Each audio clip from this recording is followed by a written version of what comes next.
আজকে আমাদের নওগাঁতে অনেক শীত পড়েছে। আশেপাশে কুয়াশা। এখন বাজে 11টা। আর এখনও কোনো রোদের দেখা নেই। আজ আর মনে হয় না রোদ উঠবে। আজ 3 দিন ধরে আমাদের নওগাঁতে এই অবস্থা।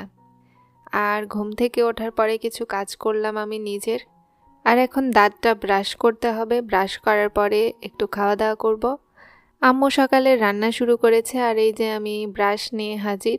সকালে টুথপেস্টের সঙ্গে একটু লবণ মিশিয়ে নিই, না হলে আমার আবার গা ঘাটে। আর এই যে আমি আলু ভর্তা করেছি। আজকে পরোটা দিয়ে আলু ভর্তা খাবো।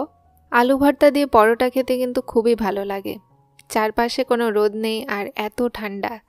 এর মাঝে খুবই ধোয়া হচ্ছিল, খড়িগুলোও প্রায় ভিজে ভিজে গেছে। এই ভেজা খড়ি জ্বালাতে কিন্তু খুব সমস্যা হচ্ছিল, কিন্তু আমার আম্মু চুলার মধ্যে একটা প্লাস্টিকের টুকরা দিয়েছে, এজন্য এত সুন্দর জ্বলছে। সত্যি আমার মায়ের বুদ্ধির প্রশংসা করতে হয়। এই যে এখানে সবার জন্য পরোটা আছে, আর আমার 2টা পরোটা ভাজা কিন্তু শেষ।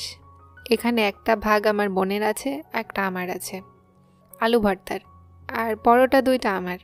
খাওয়া দাওয়া শেষ করে তাড়াতাড়ি একটু বাইরে যেতে হবে, এজন্য আমি একটু তাড়াতাড়ি খাওয়া শুরু করে দিলাম। পরোটা 2টা কিন্তু অনেক মুচমুচে এবং সুন্দর হয়েছিল, আমি যেমন খাই। আর এত সুন্দর প্লাফি পরোটাটা সত্যি সকাল সকাল ঘুম থেকে উঠে দেখতে পারাটা অনেকটা সৌভাগ্যের ব্যাপার। ঠান্ডার কারণে আমার গলার অবস্থা খারাপ, গলা ব্যথা হচ্ছে। কালকেও একটু বাইরে যেতে হয়েছিল, আর আজকেও একটু বাইরে যাব খাওয়া দাওয়া করে। আর সঙ্গে ছিল মিষ্টি। এটা আমাদের মান্দার স্পেশাল মিষ্টি। এই মিষ্টিটা হচ্ছে রসগোল্লা।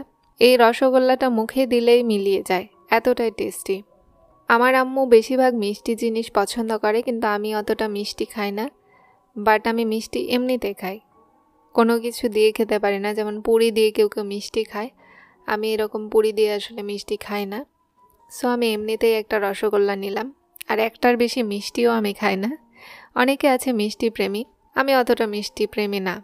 আমাদের মান্দা থেকে যখনই রসগোল্লা আনে, আমার কিন্তু এটা খেতে হবে মাস্ট।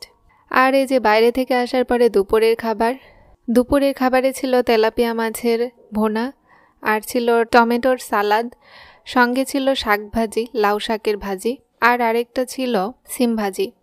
এই সব তরকারিগুলো কিন্তু আমাদের গ্রামের বাড়ি থেকে আনা হয়েছে। আর আসলে গ্রামের বাড়ির খাবারের মজাই আলাদা।